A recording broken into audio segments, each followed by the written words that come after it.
ವಿವಾದಿತ ಬಿಡದಿ ಟೌನ್ಶಿಪ್ ಯೋಜನೆಗೆ ಸರ್ಕಾರದ ಅಧಿಸೂಚನೆ.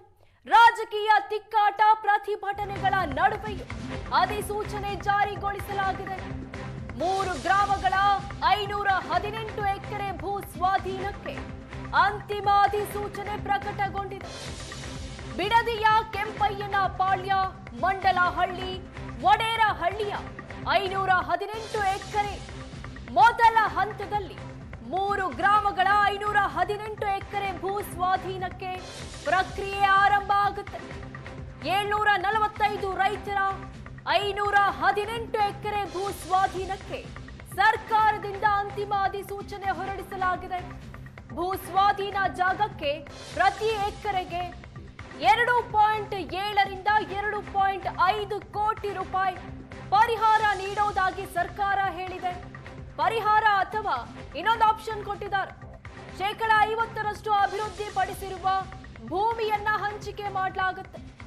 ಮೇ 1ರಂದು ಬಿಡದಿ ಟೌನ್ಶಿಪ್ ಯೋಜನೆಗೆ ಸರ್ಕಾರ ಒಪ್ಪಿಗೆ ನೀಡಿದೆ.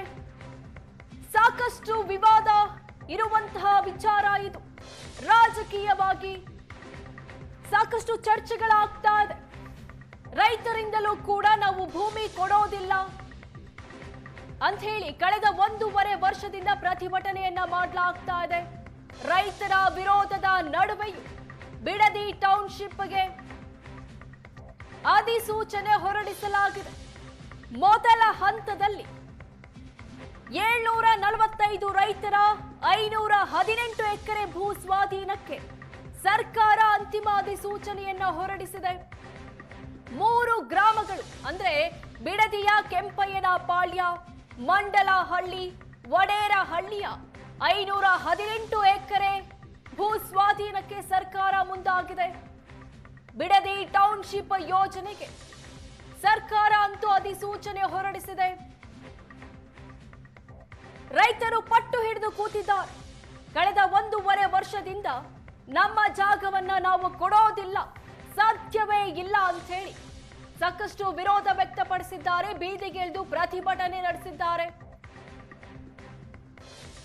ಪ್ರಾಣ ಕೊಟ್ಟೇವು ಆದ್ರೆ ಭೂಮಿ ಕೊಡೋದಿಲ್ಲ ಅಂತ ಹೇಳಿ ವಿರೋಧ ವ್ಯಕ್ತಪಡಿಸ್ತಾ ಇದ್ದಾರೆ. ನೀವೇನ್ ನೋಡ್ತಾ ಇದ್ದೀರಾ ದೃಶ್ಯದಲ್ಲಿ, ಇದೇ ಫಲವತ್ತಾದ ಜಾಗದಲ್ಲಿ ಬಿಡದಿ ಟೌನ್ಶಿಪ್ ಅನ್ನ ನಿರ್ಮಿಸಲು ಸರ್ಕಾರ ಮುಂದಾಗಿದೆ. ಇದು ಬರಡು ಭೂಮಿ, ಇಲ್ಲಿ ಯಾರು ಉಳುಮೆ ಮಾಡೋದಿಲ್ಲ ಅಂತ ಡಿ.ಕೆ. ಶಿವಕುಮಾರ್ ಹೇಳಿದ್ರು. ಇದೇ ಜಾಗದಲ್ಲಿ ಈಗ ಬಿಡದಿ ಟೌನ್ಶಿಪ್ ಆಗ್ತಾ ಇದೆ. ಬಿಡದಿ ಟೌನ್ಶಿಪ್ಗಾಗಿ ಭೂ ಸ್ವಾಧೀನಕ್ಕೆ ರೈತರಿಂದ ವಿರೋಧ ಮುಂದುವರೆದಿದೆ. ಟೌನ್ಶಿಪ್ಗೆ ಭೂ ಸ್ವಾಧೀನ ವಿರೋಧಿಸಿ ಬಿಡದಿಯಲ್ಲಿ ರೈತರು ತೀವ್ರ ಪ್ರತಿಭಟನೆ ನಡೆಸಿದ್ದಾರೆ. ನಮ್ಮನ್ನ ಸಾಯಿಸಿ ಭೂಮಿ ತೆಗೆದುಕೊಳ್ಳಲು ಸರ್ಕಾರದ ವಿರುದ್ಧ ರೈತರು ಆಕ್ರೋಶ ವ್ಯಕ್ತಪಡಿಸ್ತಾ ಇದ್ದಾರೆ. ನಾವು ಬದುಕಿರೋವರೆಗೆ ಇದೇ ಭೂಮಿಯಲ್ಲಿರ್ತೇವೆ, ಇಲ್ಲಿಂದ ಹೋಗಲ್ಲ, ಸರ್ಕಾರ ಕೊಡೋ ದುಡ್ಡು ಬೇಡ, ಬದುಕಿರೋವರೆಗೆ ಇಲ್ಲೇ ಇರ್ತೇವೆ ಅಂತ ಟೌನ್ಶಿಪ್ಗಾಗಿ ಭೂ ಸ್ವಾಧೀನ ವಿರೋಧಿಸಿ ಬಿಡದಿಯಲ್ಲಿ ರೈತರು ತೀವ್ರ ವಿರೋಧ ವ್ಯಕ್ತಪಡಿಸಿದ್ದಾರೆ.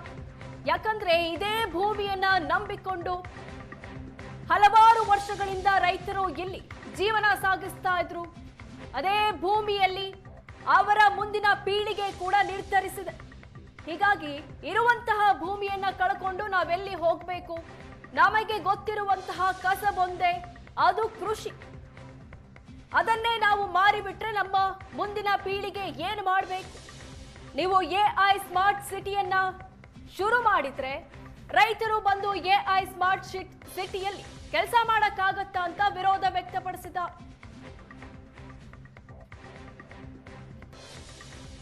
ಹಾಗಾದ್ರೆ ಏನಿದು ಬಿಡದಿ ಟೌನ್ಶಿಪ್ ವಿವಾದ ಅಂತ ನೋಡೋದಾದ್ರೆ, ಬೆಂಗಳೂರು ಮೈಸೂರು ಹೆದ್ದಾರಿಯ ಬಿಡದಿಯಲ್ಲಿ ಟೌನ್ಶಿಪ್ ಯೋಜನೆಯನ್ನ ಮಾಡಲಾಗ್ತಾ ಇದೆ.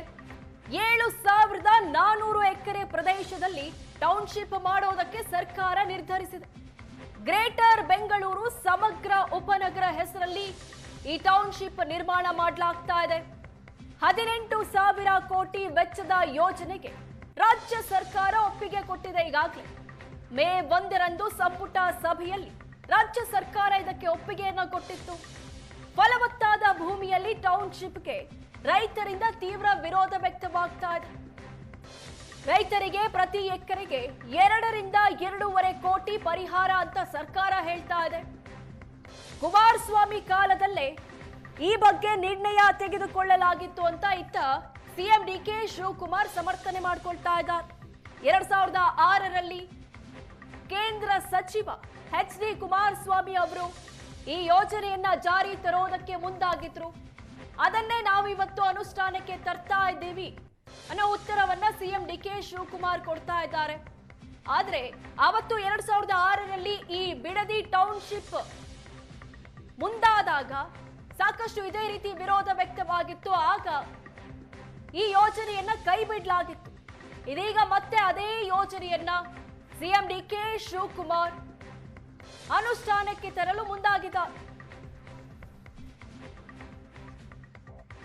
ಏನಾಗದೆ ನಮ್ಮ ಭೂಮಿ ಕಿತ್ಕೊಳಕ್ಕೆ ಬಂದವ್ರೆ. ನಾವು ಭೂಮಿ ಕೊಡಲ್ಲ ಅಂತ ಸಾಯಕ್ಕೂ ರೆಡಿ, ಎಲ್ಲಕ್ಕೂ ರೆಡಿ ಆಗಿದ್ದು. ತಿರ್ಗಾ ತಗೊಳ್ಳ ಅರ್ಜಿ ಕೊಟ್ಟಿದ್ದು. ಹಂಗೂ ಕೊಟ್ಟರು ನೆನ್ನೆ ನಾವೊಂದು ಸೈನ್ ಇಲ್ಲ, ಒಂದು ಏನೂ ಇಲ್ಲ. ನೆನ್ನೆ ಯಾಕೆ ಇದು ಕೊಟ್ಟ ನಮ್ಗೆ ನೋಟಿಸ್ ಕಳಿಸ್ತಾವನೆ? ಅದೇನು ಮಾಡ್ತಾನೆ? ಜೀವ ತೆಗಿತಾನೋ ಇಲ್ಲ ಪ್ರಾಣ ತೆಗಿತಾನೋ? ಅದೇನು ನಮ್ಮ ದನ ಕರ ತಗೊಂಡು ಅದೆಲ್ಲ ಅವ್ನ ಮನೆ ತಗ ಕಟ್ಕೋತಾನೋ?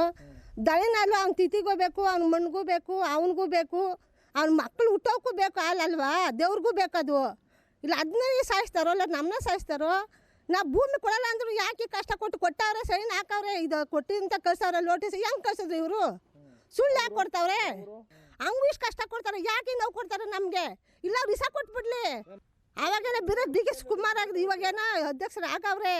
ಅವ್ರು ನಮ್ದು ಇನ್ನೊಂಚೂರು ಕೈ ಮುಗಿ ಕೇಳ್ಕೊತೀನಿ, ನಮ್ಮ ಭೂಮಿ ಮಾತ್ರ ಕಿತ್ಕೊಳ್ದಿರ ಬಿಟ್ಬಿಟ್ಟು ಸಾಕು ನಮಗೆ. ನೋಡಿ, ಹೆಣ್ಣು ಮಕ್ಕಳು ಸಾಪ ಒಳ್ಳೇದಲ್ಲ. ಭೂಮಿ ತಾಯಿ ನಮ್ಮ ತಾಯಿ ಹಂಗೆ ಸಾಕೊಂಡಿದ್ದೀವಿ ನಾವು. ಆ ಭೂಮಿನ ಕಿತ್ಕೊಂಡು ನಮ್ಮ ತಾಯಿನ ಕೊಟ್ಟಂಗೆ ಆಯ್ತದೆ ಅವ್ರಿಗೆ. ಒಳ್ಳೇದು ಮಾಡಿಕೊಂಡು ಸಾಕು. ಅವರು ಇನ್ನು ಒಂದು ಓಟ್ ಕೇಳಕ್ಕೆ ಎಲ್ಲ ಬರ್ತಾರೆ. ಈಗ ನೋಡಿ ನಮ್ಗೆ ಕೇಳಕ್ಕೆ ಬರೋಣ ಯಾರ ಯಾರು ರೈತಿದ್ದಾರೋ ನಮ್ಮ ಅಪ್ತೀರ ಎಲ್ಲ ನಮ್ಮನ್ನ ಕಾಪಾಡ್ರಪ್ಪ.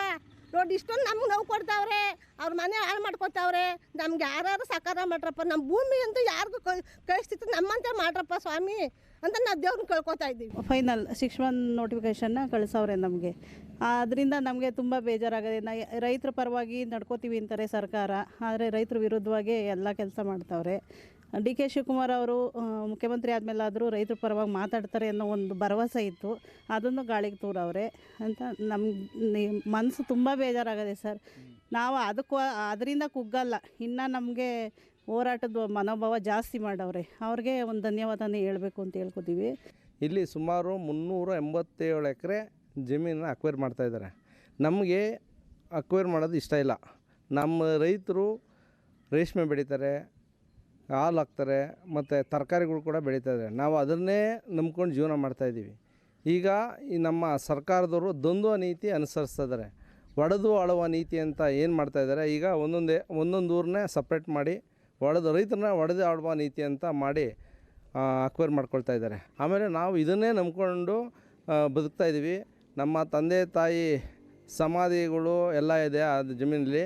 ಈಗ ಡಿ ಕೆ ಶಿವಕುಮಾರು ಅವ್ರ ತಂದೆ ಸಮಾಧಿಗೆ ಹೋಗಿ ಪೂಜೆ ಮಾಡ್ತಾರೆ. TR ಜೈಲಿದ್ದಾಗ ಸಮಾಧಿ ಹೋಗಿಲ್ಲ, ಪೂಜೆ ಮಾಡಲಿಲ್ಲ ಅಂತ ಅವ್ರು ನೊಂದ್ಕೊಂಡ್ರು. ಅವರು ಬಿಟ್ಬಿಡ್ತಾರ?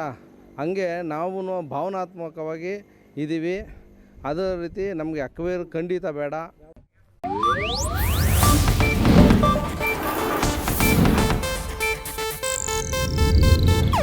ಇದು ಏಷ್ಯಾನೆಟ್ ನ್ಯೂಸ್ ನೆಟ್ವರ್ಕ್ ಪ್ರಸ್ತುತಿ.